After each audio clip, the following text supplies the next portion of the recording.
শুধুমাত্র মার্কা নয়, আবার শুধুমাত্র প্রার্থী নয়, একটা ভালো মার্কা এবং একটা ভালো প্রার্থী, দুইটার সমন্বয়ে আপনার ভোট, যাকে ইচ্ছা আপনি তাকে ভোট দেন, কিন্তু প্রার্থী দিন শেষে আপনার প্রতিনিধিত্ব করবে, মার্কা সংসদে আপনার প্রতিনিধিত্ব করবে না। গতকাল আমি লক্ষ্য করেছি জনাব তারেক রহমান উনি একটি বক্তব্য দিয়েছেন। উনি বক্তব্যে বলেছেন যে আসলে প্রার্থী মুখ্য নয়, মুখ্য হচ্ছে প্রতীক, প্রতীকটাই হচ্ছে মুখ্য। এই বক্তব্যটা সিরিয়াসলি প্রবলেমেটিক একটা বক্তব্য। ওনার মতো একজন রাষ্ট্র প্রণেতা যিনি হতে যাচ্ছেন বা হবেন মনে করছেন, ওনার জায়গা থেকে এই বক্তব্যটা হাইলি প্রবলেমেটিক একটা বক্তব্য। কারণ বলছি, এক নম্বর কারণ হচ্ছে যে একজন এমপি নাগরিক এবং রাষ্ট্রের মাঝে সেতু বন্ধনের কাজ করে। প্রতীক কিন্তু নাগরিক এবং রাষ্ট্রের মধ্যে কোনো সেতু বন্ধনের কাজ করে না। প্রতীক একটা সিম্বলিক জায়গা, একটা অর্নামেন্টাল জায়গা, প্রতীকের যে বিষয়টা। তো উনি বলছেন যে প্রতীককে ভোট দেওয়ার জন্য প্রতীকটাকে উনি মুখ্য করছেন। এখন একটা প্রতীকের মধ্যেও যদি একটা অযোগ্য প্রার্থী থাকে, যে ব্যক্তি অযোগ্য, যে ব্যক্তির অপ্রকৃতস্থ, দুর্নীতিগ্রস্ত, আমরা অতীতের সংসদগুলোতে যেটা দেখেছি যে আসলে আমরা এমনও দেখেছি যে শুধুমাত্র দলীয় আনকন্ডিশনাল অনুগত্যের জন্যই, যাদের হয়তো এলাকায় কোনো ধরনের সম্পৃক্ততা নেই, তারাও অনেকে প্রার্থী হয়েছেন দলীয় প্রতীকে। তো এখন আমি যদি এমন একজন প্রার্থীকে নির্বাচিত করি যার জনগণের সাথে সম্পৃক্ততা নেই, কিন্তু ওই প্রতীকটাকেই শুধুমাত্র হোল্ড করে আমি তাকে সংসদে পাঠালাম, কিন্তু সে যদি যোগ্য না হয়, সে যদি জেনুইনলি রিপ্রেজেন্ট না করতে পারে, আমি তো আসলে আমার রিপ্রেজেন্টেটিভ নির্বাচন করছি, তাই না? সে যদি প্রক্সি হয়ে যায় দলের কাছে, তাইলে সেটা হচ্ছে জনগণের প্রকৃত রিপ্রেজেন্টেশন সংসদে আসলে কখনোই সম্ভব না। নাম্বার ওয়ান, তাইলে আমার জনগণের সাথে রাষ্ট্রের যে ব্রিজ, এই ব্রিজ কিন্তু কোনো প্রতীক করে না, সেটা করে প্রার্থী। তার মানে আমি যদি ভোট দিতে চাই, আমার এই জুলাই পরবর্তী সময়ে আমার মূল যেই লক্ষ্যটা হওয়া উচিত সেটা হচ্ছে প্রার্থীটা কেমন। একটা অপরিচিত প্রতীকের মধ্যেও যদি একজন যোগ্য প্রার্থী, যিনি রাষ্ট্রকে আসলে ধারণ করেন, জনগণকে ধারণ করেন, নাগরিককে ধারণ করেন, সে যদি যোগ্য হয়ে থাকে, মানুষ তাকেই চুজ করা উচিত। অন্যদিকে একটা প্রতীকের আন্ডারে যদি একজন অযোগ্য প্রার্থী হয়, যেই প্রার্থী জনগণকে প্রতিনিধিত্ব করেন না, দুর্নীতিগ্রস্ত, মার্কা যতই ভালো হোক না কেন, উনি জনগণকে কখনোই রিপ্রেজেন্ট করবেন না। সেই জায়গা থেকে জনাব তারেক রহমান যে বক্তব্যটা দিয়েছেন, প্রাইমারিলি সেটা প্রবলেমেটিক। দুই নাম্বার যে জায়গাটা, সেটা হচ্ছে যে আমরা আসলে যদি শুধুমাত্র প্রতীক দেখেই হচ্ছে ভোট প্রদান করি, সেক্ষেত্রে যেটা হবে, আমরা কখনোই প্রপার রিপ্রেজেন্টেটিভ নির্বাচন করতে পারবো না। আমরা যেটা নির্বাচন করব সেটা হচ্ছে প্রক্সি। 300 আসনে, মানে 300 আসনে আমরা 300টা প্রক্সি ক্যান্ডিডেট নির্বাচিত করব। যেমন এটা খুব সহজ ছিল বিষয়টা, যেমন উনি যেটা বলেছেন এটাকে এইভাবেও করতে পারতেন।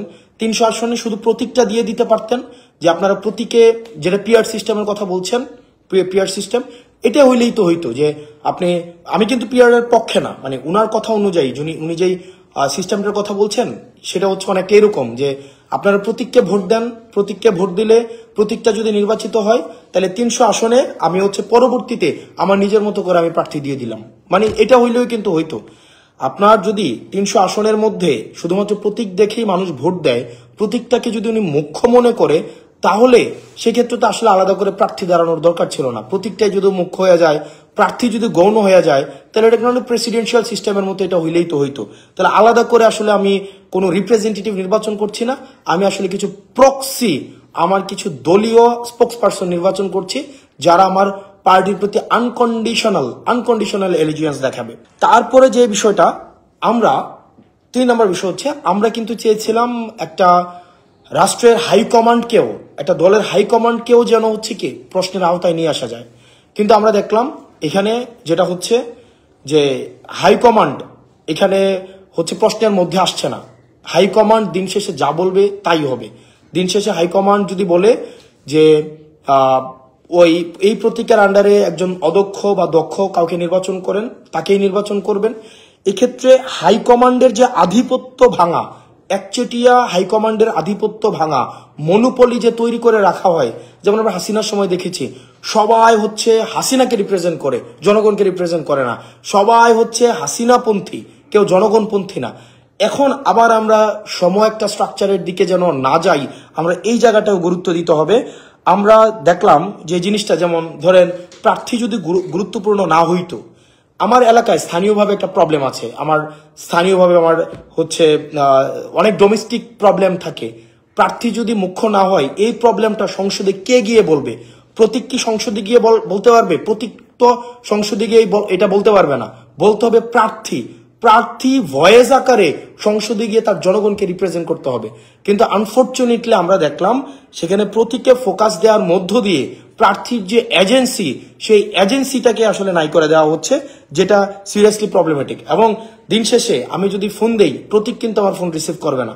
জনগণ যখন আজকে একটা সমস্যায় পড়বে, স্থানীয়ভাবে অবকাঠামোগত সমস্যা, ইনফ্রাস্ট্রাকচারের যে প্রবলেম, এডুকেশনের প্রবলেম, হেলথের প্রবলেম, আমাদের পলিসিগত জায়গা থেকে যা সমস্যায় থাকুক না কেন, দিন শেষে আমি যখন কল দিব, কোনো প্রতীক কিন্তু আমার ফোনটা রিসিভ করবে না। ফোনটা রিসিভ কিন্তু আমার প্রার্থীকেই করতে হবে, প্রার্থীকেই এসেই কিন্তু সমস্যা সমাধান করতে হবে। তাহলে যদি প্রার্থী যোগ্য না হয়ে থাকে, তাহলে কিভাবে প্রার্থী আমার সংসদে প্রতিনিধিত্ব করবে? এই ব্যাপারটা আসলে প্রবলেমেটিক। দিন শেষে আমরা চেয়েছিলাম সংসদে 70 অনুচ্ছেদের মানে সংস্কার ঘটুক, অর্থাৎ দলের প্রতি যে একটা আনকন্ডিশনাল একটা সমর্থন থাকে, দলের প্রতি দল যে সিদ্ধান্ত নেয়, সেই সিদ্ধান্তে আমরা কখনোই দেখা যায় দলীয় যারা আছে তারা কখনোই বিরোধিতা জানাতে পারে না। তো তারেক রহমান আজকে যে বক্তব্যটা দিয়েছেন, গতকাল যে বক্তব্যটা দিয়েছেন যে প্রতীকী মুখ্য, প্রার্থী মুখ্য না, এটার মধ্য দিয়ে এটাই স্পষ্ট হয় যে উনি 70 অনুচ্ছেদ থেকে আসলে বের হইতে চান না। অর্থাৎ উনার যেই এমপিরা নির্বাচিত হবে, উনার আন্ডারে যে এমপিরা নির্বাচিত হবে, আনকন্ডিশনালি উনাকে সাপোর্ট করবেন। যে ডিসিশনে হোক না কেন আনকন্ডিশনাল উনাকে সাপোর্ট করবেন। ইন্টারনাল যে ডেমোক্রেসি থাকে, পার্টির ইন্টারনাল যে ডেমোক্রেসি, সেই ডেমোক্রেসিও কখনো সংগঠিত হবে না। আপনার একটা দলে যদি ডেমোক্রেসি না থাকে, সেই ডেমোক্রেসি কখনোই রাষ্ট্র আকারে কখনো রিফ্লেক্টেড হবে না। তো তার মানে গতকালের যে বক্তব্যটা উনি দিয়েছেন, ওনার জায়গা থেকে আমাদের প্রত্যাশা অনেক বেশি, যে ওনার যে বক্তব্য যে প্রার্থী মুখ্য না, মুখ্য হচ্ছে প্রতীক, এটা হাইলি সিরিয়াসলি প্রবলেমেটিক এবং ভবিষ্যতের জন্য এটা একটা আশঙ্কাজনক। যে আমরা কি আসলে আবার একটা এককেন্দ্রিক শাসন ব্যবস্থার দিকে যাচ্ছি, যেখানে হাইকমান্ডই হচ্ছে সর্বসর্বা হয়ে উঠবে? হাইকমান্ডকে কখনো কোনো প্রশ্ন করা যাবে না। হাইকমান্ড দিন শেষে যে সিদ্ধান্ত দিবে সেই সিদ্ধান্তটাকে মেনে নিতে হবে।